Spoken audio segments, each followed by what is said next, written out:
우리 오늘 사도신경 두 번째 예수님에 대한 신앙 고백에 대해서 배워보도록 하겠습니다. 우리 마태복음 1장 21절을 우리 한 목소리를 한번 같이 읽겠습니다. 시작. 아들을 낳으리니 이름을 예수라 하라. 이는 그가 자기 백성을 그들의 죄에서 구원할 자이심이라 하니라. 아멘. 자, 우리 바로 교재를 보시면은요.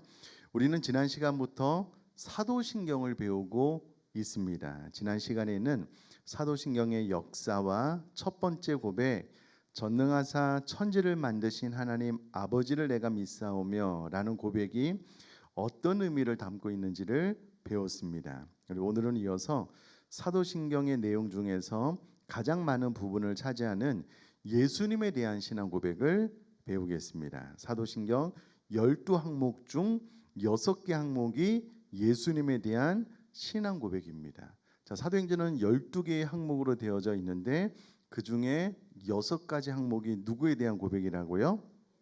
예수님에 대한 고백입니다. 이제 2에서 7까지의 신앙 고백 중에서 오늘 3가지를 배우도록 하겠는데, 우선에 예수님에 대한 항목이 어떻게 고백되어지고 있는가 2번부터 7번까지를 이렇게 보면은요.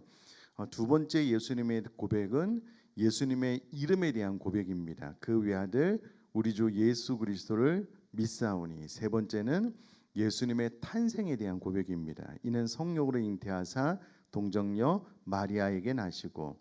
네 번째는 예수님의 죽음에 대한 고백입니다. 본디오 빌라도에게 고난을 받으사 십자가에 못 박혀 죽으시고 장사한 지. 다섯 번째는 예수님의 부활, 사흘 만에 죽은 자 가운데서 다시 살아나시며. 여섯 번째는 예수님의 승천, 하늘에 오르사 전능하신 하나님 우편에 앉아 계시다가. 일곱 번째 예수님의 재림, 저리로서 산자와 죽은 자를 심판하러 오시리라. 자, 2, 3, 4문항에 대해서 배워보도록 하겠습니다. 자, 기독교는 예수님에 대한 바른 이해와 바른 신앙 고백으로부터 출발했습니다. 기독교는요, 예수님에 대한 바른 이해와 바른 신앙 고백으로부터 출발했습니다. 초대교회 때부터 시작된 이단은 모두 예수님에 대한 잘못된 이해와 잘못된 신앙 고백에서 비롯됩니다. 그럼 초대교회 때부터 시작된 모든 이단은 누구에 대한 잘못된 이해요? 예수님. 예수님을 바로 알지 못해서 많은 이단들이 생겨나게 되었다라는 겁니다. 그러므로 예수님에 대해서 바른 이해, 바른 신앙 고백을 갖는 것은 너무나도 중요하다라고 말을 할 수 있겠습니다. 자, 이처럼 예수님에 대한 바른 이해와 바른 신앙 고백은 아무리 강조해도 지나치지 않을 만큼 중요합니다. 그렇다면 예수님에 대한 바른 신앙 고백은 무엇일까요? 예수님에 대한 신앙 고백 포인트는 2가지입니다. 예수님이 누구신가? 신분에 대한 것이고요. 예수님이 무엇을 하셨는가? 생애와 사역에 대한 것입니다. 그런데 이것이 기독교와 다른 종교를 구별시켜 주는 가장 중요한 차이점이기도 하다라는 겁니다. 그럼 다른 종교들은 창시자의 가르침을 중요시 여깁니다. 부처님이 무엇을 가르쳤는가라는 것을 중요시 여기잖아요. 그러나 기독교는 예수님의 깨달음과 가르침보다 예수님의 인격과 사역을 더 중요하게 여긴다는 거예요. 왜냐하면 우리의 구원이 예수님의 사역을 통해 이루어졌기 때문입니다. 정말 여러분 다른 종교를 가만히 보면은요, 종교의 창시자가 누구인가, 그가 무엇을 가르쳤는가라는 것에 집중을 한다면 우리는 예수님의 인격, 예수님이 어떤 사역을 하셨는가에 더 집중한다라는 겁니다. 자, 그다음 참 중요한데요. 만약 예수님이 참 하나님이시며 참 사람이 아니라면 기독교는 송두리째 뿌리 뽑히고 말 것입니다. 이처럼 신이면서 인간을 신인이라고 하는데요. 즉 신이시며 동시에 인간이신 예수님의 인격과 예수님의 동정녀 탄생과 대속적인 죽음과 부활과 승천과 재림 등 예수님의 생애와 사역은 기독교 신앙의 뿌리이자 기초입니다. 그러므로 기독교 신앙에 있어서 예수님은 누구신가 하는 물음보다 더 우선적인 것은 없습니다. 사도신경은 예수님은 누구신가 그리고 예수님은 무엇을 하셨는가의 순서로 신앙을 고백합니다. 사도신경의 두 번째 고백입니다. 예수님은 누구신가? 자, 그 부분을 배워보겠는데요. 2번 예수님의 이름입니다. 그 외아들 우리 주 예수 그리스도를 믿사오니. 이 간단한 고백 안에는요, 네 가지 신앙 고백이 담겨 있다라는 겁니다. 첫 번째는 예수님은 구원자이십니다.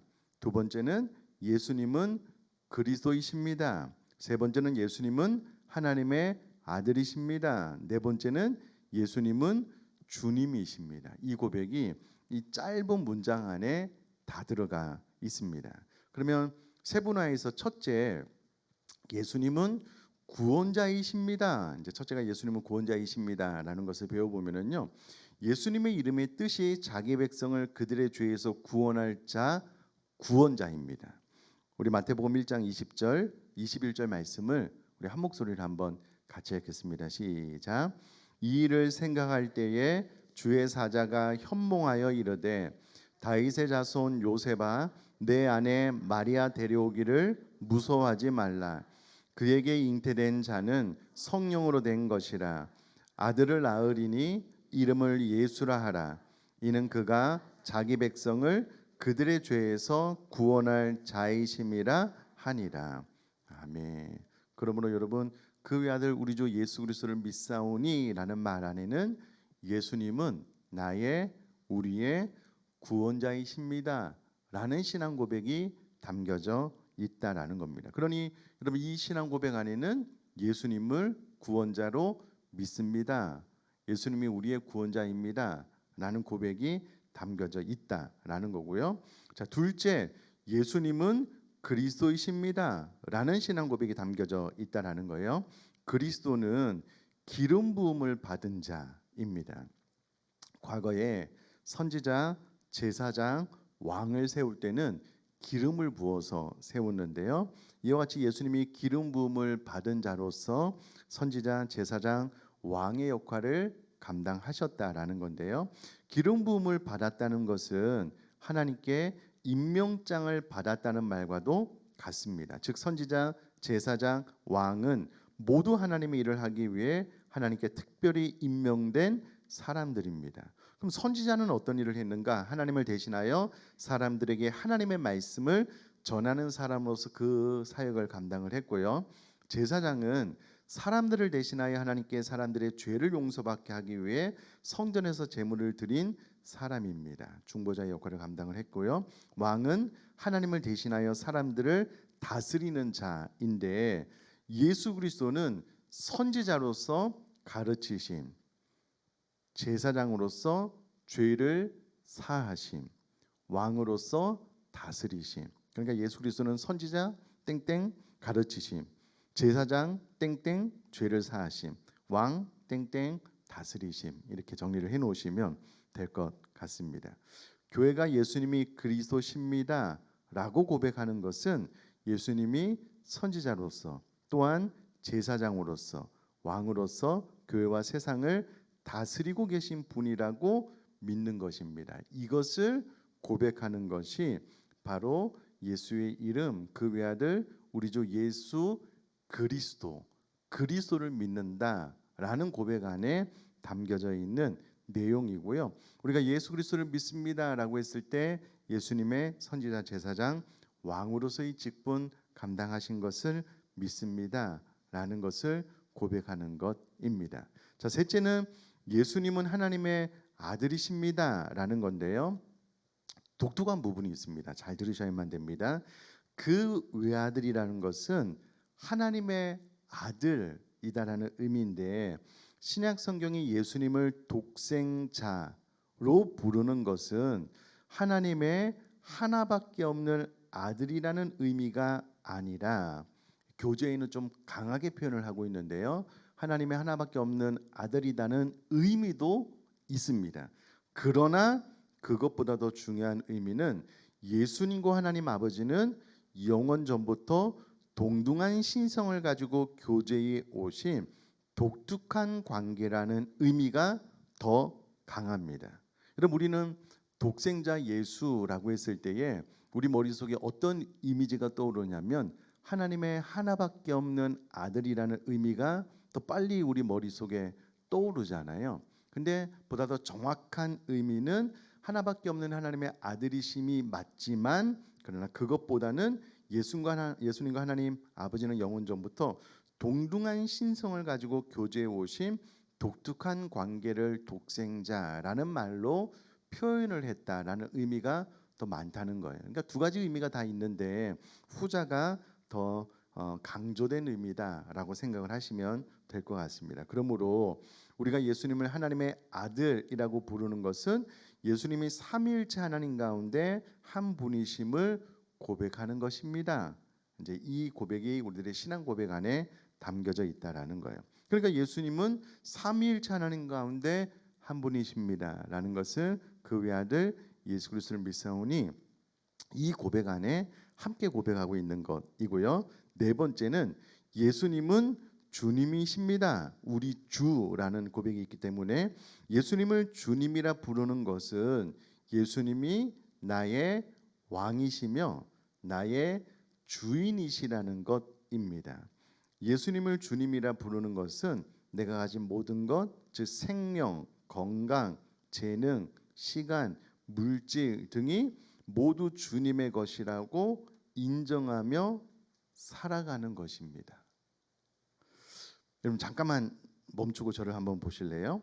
네 번째는 예수님을 주님이다라고 고백하는 것은 예수님이 나의 왕, 나의 주인이다라고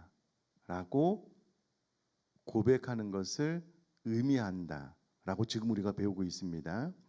여러분 이 고백이 너무나도 엄청난 고백이에요. 일단 주님이 나의 왕이시면 왕이 우리를 다스리고 통치하는 대로 하나님의 백성들은 따라야 되고요. 무엇보다도 하나님이 나의 주인이다라고 하는 것은 밑에 나와 있는 것처럼 여러분 우리들의 생명, 우리들의 가족 모두의 생명이 하나님의 것인 줄 믿습니다.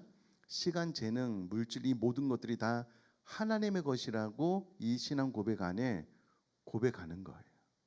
그럼 저를 한번 봐주시면 죄송합니다. 자꾸 저를 봐달라 그래서. 오늘 이번 주에 제가 이제 세 달 말씀이랑 주일 말씀만 준비를 하면 돼서 좀 비교적 좀 시간이 좀 있어요. 그래서 이제 둘째 주, 셋째 주, 이제 넷째 주는 휴가고요. 마지막 주까지 이제 어떤 내용 이제 마지막 주까지는 못 보고 이제 생명의 삶 주일 본문을 쭉 보는데 아마 셋째 주 본문으로 기억을 하는데요.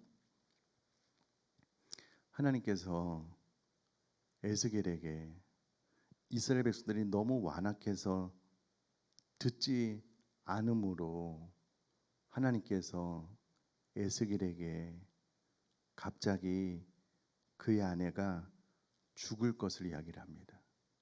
그의 아내가 죽었어요. 그렇게 에스겔은 이스라엘 백성들에게 하나님의 메시지를 전합니다. 생각이 많이 들었습니다. 정말 생각이 많이 들었어요. 예를 들어서 하나님께서 지금 이 수요일 날 예수님은 주님이십니다. 주님이 나의 왕, 나의 주님이시라는 것을 우리가 사도신경을 통해서 늘 고백합니다라는 것을 우리가 배우고 있잖아요. 이 배움이 그냥 머리로 그렇구나 이거 말고 진짜 주님이 나의 왕, 나의 주인이십니다라고 고백을 하고 여기 본문에 이 교재에 있는 것처럼 생명, 건강, 재능, 시간, 물질, 내 가족이 다 하나님의 것이기 때문에 하나님께서 에스겔에게 명령하셨듯 저에게 오늘 이 밤에 명령하셔서 네가 네 아내를 데리고 갈 거다. 주일날 성도님들이 하나님 앞에 회개하지 못한 삶, 예루살렘의 멸망에 대해서 이야기를 해라. 이렇게 말씀하시면 나는 어떡할까? 오늘 쭉 주석을 보면서요 생각이 많이 들었습니다. 근데 에스겔뿐만이 아닙니다. 그럼 호세아에게는 음란한 여인 고멜을 취하라고 하나님께서 명령하셨어요. 호세아가 그 명령을 그대로 따릅니다. 그럼 호세아는 개인의 삶이 없습니까? 이게 어떻게 가능하냐고요. 진짜 우리가 이 신앙 고백 안에 예수님은 나의 주님이십니다라고 고백을 하고, 이 고백이 지금 예수님이 나의 왕, 나의 주인, 그래서 내 생명, 내 가족의 생명이 다 하나님의 것입니다. 그래서 욥처럼 어느 순간 우리 자녀들을 물질을 다 가지고 가도 주신 자도 여호와시니 취하신 자도 여호와이십니다 라고 고백하는 것을 우리들이 매 주일마다 사도신경으로 고백하고 있다는 거예요. 정작 우리가 말로는 이렇게 다 고백을 하기는 하는데, 그럼 하나님께서 여러분 아브라함처럼 이번 주일에 네 자녀를 잡아 바쳐, 그럼 어떻게 하실 것 같으셔요? 아내라고 했을 때만 해도 분위기가 괜찮았죠. 남편이라고 이야기를 하면 더 좋겠죠. 예. 자녀 잡아 바치라 그러면 어떨 것 같으셔요? 이게 좀 여러분 쉬운 고백은 아닙니다. 매주 우리가 주님이 나의 주님이십니다라고 사도신경으로 고백을 해요. 둘 중에 하나예요.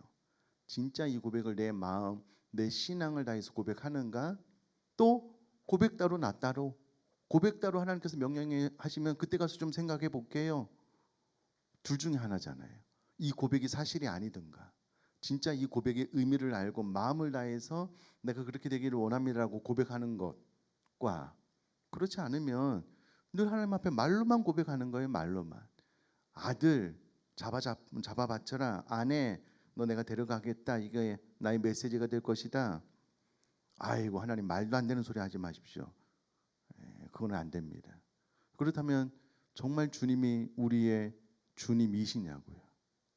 여러분 우리가 이거를 매 주일마다 예배 때마다 고백을 하잖아요.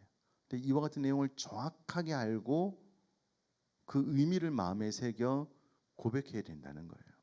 그렇지 않으면 늘 그냥 입으로는 그냥 네 그렇습니다라고 이야기를 하지만 막상 이와 같은 삶이 맞닥뜨려지면 도망가겠죠. 뭐 거부하거나 혹은 이런 일이 발생하면 하나님 원망하겠죠. 그러니까 이게 정말 이 사도신경을 이렇게 구체적으로 배워보면, 야 이게 주일날 내가 이 고백을 할 수 있을까? 그 의미를 모르면 모르겠는데 그 의미를 깊이 알면 좀 생각이 됩니다. 그래서 우리는 정말 이 고백이 나의 고백이 될 수 있도록 기도해야 돼요. 그리고 제가 의정부 비전교회를 섬기면서 이와 같은 교훈이 왜 중요하냐면 그런 것 같아요, 여러분.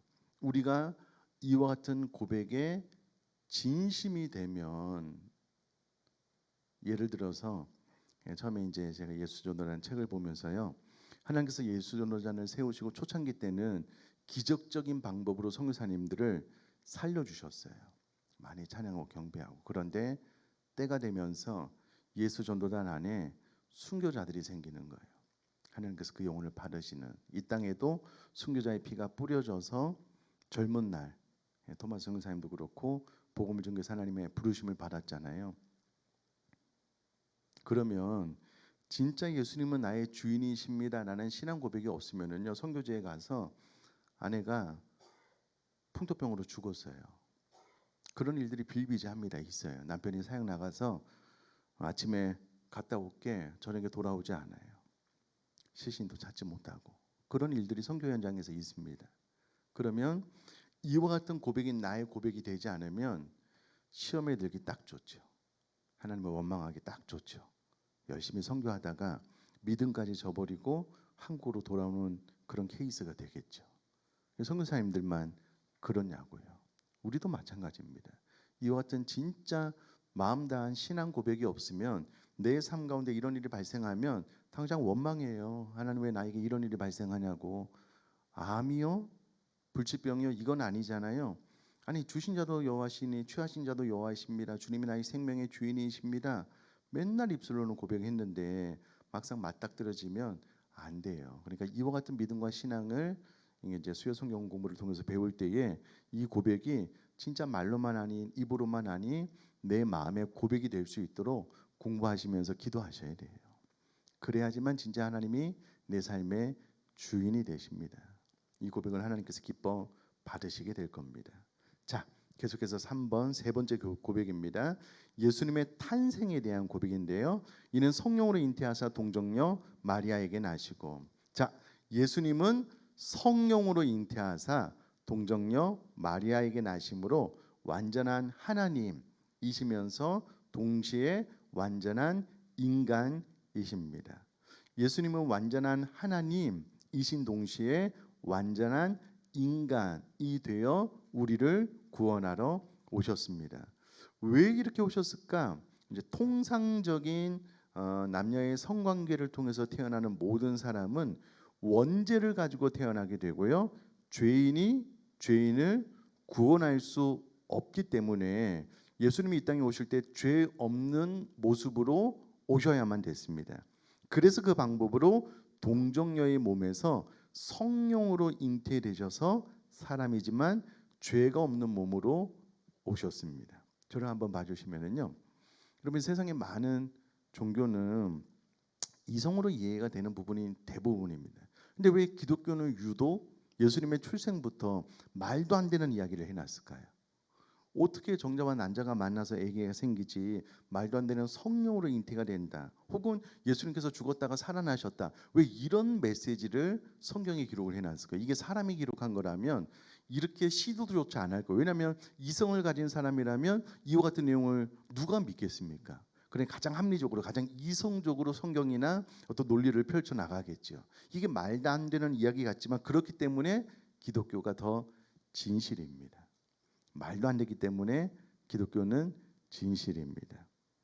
예. 또 원리가 그래요. 여러분 죄인이 죄인을 어떻게 용서할 수 있겠습니까? 제가 죄인인데 이 가운데 제가 누군가를 찍어서 죄 없어졌어요. 불가능합니다. 저도 저희 죄로 죽어 마땅한 죄인입니다. 그러니까 죄인은 죄인을 용서할 수 없어요. 그러니까 예수님께서 죄 없는 몸으로 그러나 또 인간의 몸으로 이 땅에 오셔야 됐기 때문에 성령을 통하여 잉태하셔서 통상적으로 남녀가 성관계를 통해서 태어나면 원죄를 가지고 태어나는데 예수님은 성령으로 잉태하여 충성했기 때문에 죄 없는 몸으로 이 땅에 오시게 되었다라는 겁니다. 계속해서 예수님의 탄생은 역사상 그 유리를 찾아볼 수 없는 독특한 출생이셨습니다. 하나님으로 존재하시던 성자 하나님이 하나님으로서의 신성을 그대로 보존하시면서 완전한 인간이 되어야만 하는 출생이었습니다. 이를 위해서 예수님은 성령으로 잉태하여 동정녀에게 출생하셨습니다. 그래서 예수님의 탄생은 역사상 전무후무한 독특한 사건일 수밖에 없습니다. 완전한 하나님이요 완전한 인간으로서 하나님과 사람 사이의 유일한 중보자가 되실 분의 탄생이기 때문입니다. 성령으로 잉태되신 이제 완전한 하나님이라는 말이고요. 동정녀 마리아에게 나신 완전한 인간은 곧 예수님의 신성과 인성을 가지신 우리의 유일한 중보자가 되심을 고백하는 것입니다. 그러므로 이 땅에 존재하는 내가 예수다라고 말하는 모든 사람이 부모가 있다면 그는 죄인이기 때문에 구원자가 될 수 없습니다. 그러나 이 땅에 존재하는 모든 사람은 아버지 어머니가 있습니다. 아버지 없이 어머니 없이 태어난 사람은 없습니다. 정자와 난자가 만나서 태어나게 된다는 거고요. 어떤 분들은 예수님의 동정녀 탄생이 말도 안 되기 때문에 안 믿는다고 하지만 성경은 이것 때문에 믿어야 된다고 말합니다. 이것 때문에 완전한 중보자, 구원자가 되셨다고 말합니다. 이것을 믿는다는 고백이 이는 성령으로 잉태하사 동정녀 마리아에게 나시고의 고백 속에 담겨 있는 것입니다. 자, 이것을 예수님의 탄생이 하나님, 예수님 신성과 인성을 가진 동정녀의 몸에서 태어났다라는 것을 이제 사도신경을 통해서 우리가 고백을 하고 있습니다. 자, 네 번째, 예수님의 죽음. 본디오 빌라도에게 고난을 받으사 십자가에 못 박혀 죽으시고 장사한 지. 사도신경의 네 번째 신앙 고백은 예수님의 고난과 죽음에 대한 신앙 고백입니다. 자, 예수님은 한 인간이 겪을 수 있는 가장 큰 육체적인 고통을 당하셨습니다. 늘 이제 십자가에 대한 설교 들으셔서 아시겠지만 온몸이 갈리게 찢겨 죽으셨습니다. 십자가에서도 사람이 감당하기 어려운 육체적인 고통을 당하셨고요. 그리고 예수님은 한 인간이 당할 수 있는 가장 극심한 정신적인 고통을 당하셨습니다. 모든 인류의 죄를 담당하셔야만 됐기 때문에 그러셨고요. 또한 예수님은 한 인간이 당할 수 있는 가장 최고의 영적인 고통을 당하셨습니다. 하나님으로부터의 분리.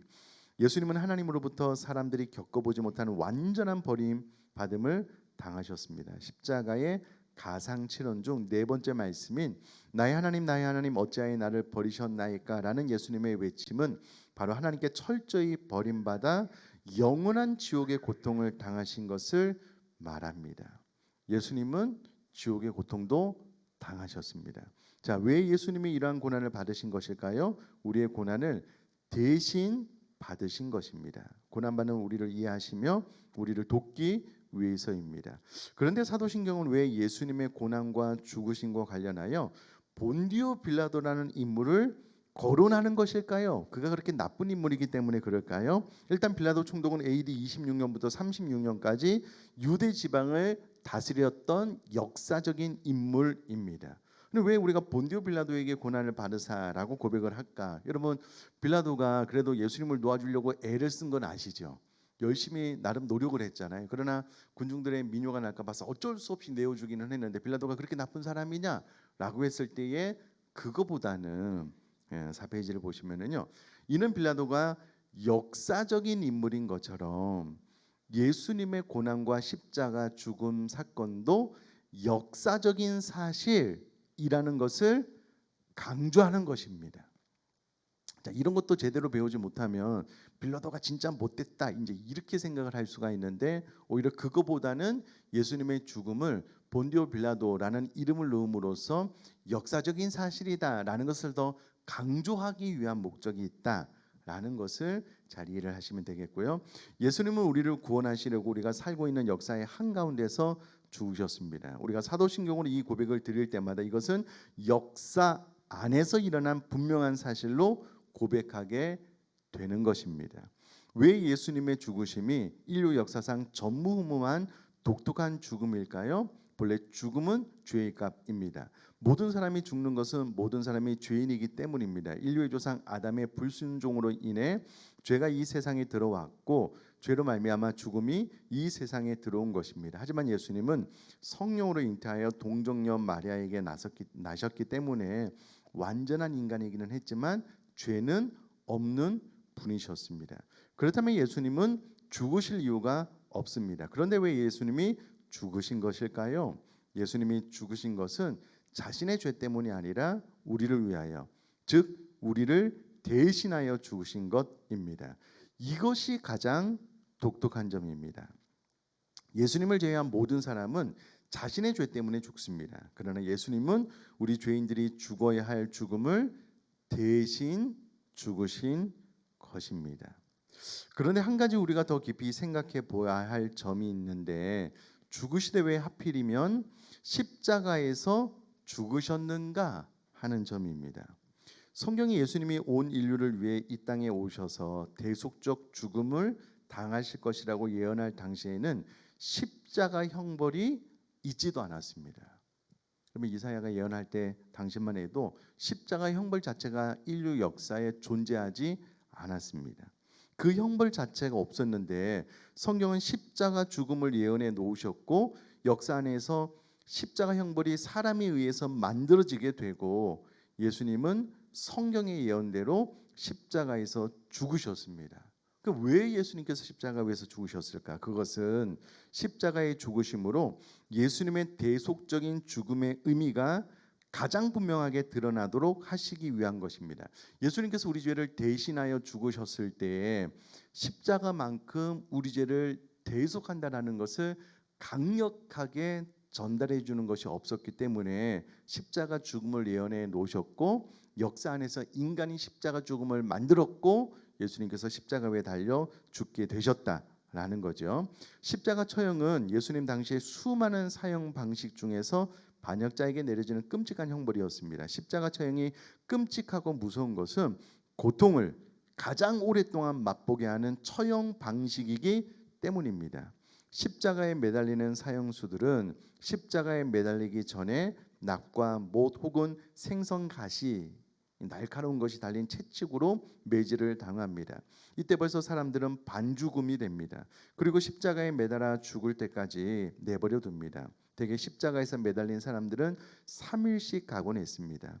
이 십자가에 매달린 기간에 온몸이 당하는 고통은 필설로 글로 다 설명할 수 없으며 수많은 사람에게 수치와 조롱을 당하는 부끄러운 죽음이었습니다.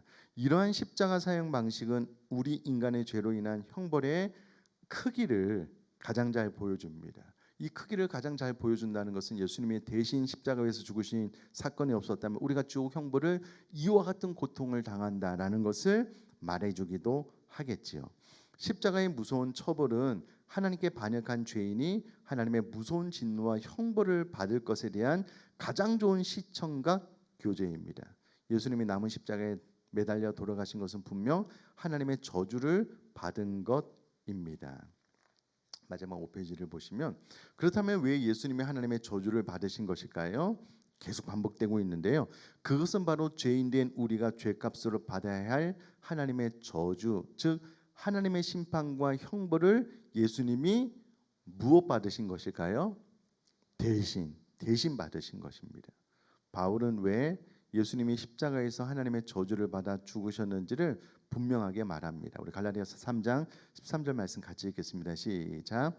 그리스도께서 우리를 위하여 저주를 받은 바 되사 율법의 저주에서 우리를 속량하셨으니 기록된 바 나무에 달린 자마다 저주 아래에 있는 자라 하였습니다. 예수님의 십자가의 죽음은 우리가 우리 죄의 값으로 받아야 할 하나님의 저주, 하나님의 심판, 하나님의 진노를 예수님이 대신 받으신 것입니다. 그러므로 누구든지 예수님의 대속을 믿는 사람들은 죄값으로 영원히 지옥의 저주를 받을 필요가 없습니다.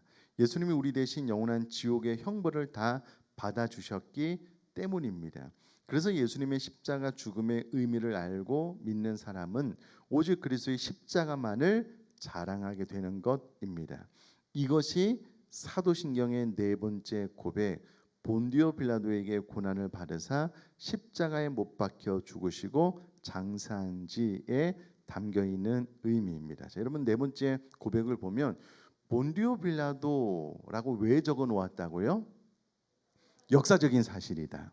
고난을 받으사 십자가의 고난이 너무나도 고통스러운 고난이기 때문에 십자가 형벌을 우리에게 허락하셨고 십자가 형벌을 우리에게 주신 이유는 그만큼 우리 죄에 대한 대가가 진짜 지옥 형벌 받아 마땅한 그렇게 고통의 끝을 달리는 죄를 우리가 가지고 있다.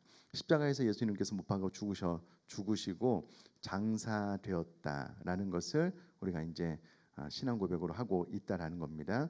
자, 이제 말씀을 한번 요약해 보도록 할 텐데 우리가 이번 주일에도 사도신경으로 신앙 고백을 드릴 겁니다. 그러면 전능하사 천지를 만드신 하나님 아버지를 믿사오며라는 말 안에는 전능하신 하나님이 이 천지 온 우주를 만드셨고 그분이 나의 하나님 그리고 나의 아버지가 된다는 것을 고백함과 동시에 두 번째로 예수님의 이름 그 외아들 우리 주 예수 그리스도를 믿사오니 안에는 네 가지의 신앙 고백이 있다라고 그랬죠. 첫 번째는 뭐라고요? 예수님은 구원자이십니다. 두 번째는요, 그리스도이십니다. 기름 부으심을 받은 왕 제사장 선지자의 역할을 감당하시는. 셋째, 하나님의 아들이십니다. 넷째, 주님이십니다. 그러니까 이 주님이라는 고백 안에 내 생명의 주인이라는 것을 우리가 매주일마다 신앙 고백할 때 꼭 이 의미를 되새겨 하나님 앞에 믿음으로 고백했으면 좋겠고요. 세 번째는 예수님의 탄생, 성령으로 잉태됐다, 동정녀 마리아에게 나셨다라는 이 고백 안에는 예수님은 완전한 하나님이시면서 완전한 인간으로 오셨다, 죄가 없는 몸으로 이 땅에 오셨다라는 것을 고백하는 것이고요. 네 번째, 예수님의 죽음 안에서 본디오 빌라도 역사적인 사실이다, 대속적인 죽음을 당하셨고 십자가 죄의 무시무시한 형벌을 기억하면서 우리가 예수님에 대해서 고백하면 좋겠다. 자, 우리가 사도신경으로 우리들의 신앙을 고백할 때마다 오늘 배운 의미가 더욱 마음속에 살아나고 진정으로 고백되어지기를 주님의 이름으로 축복합니다.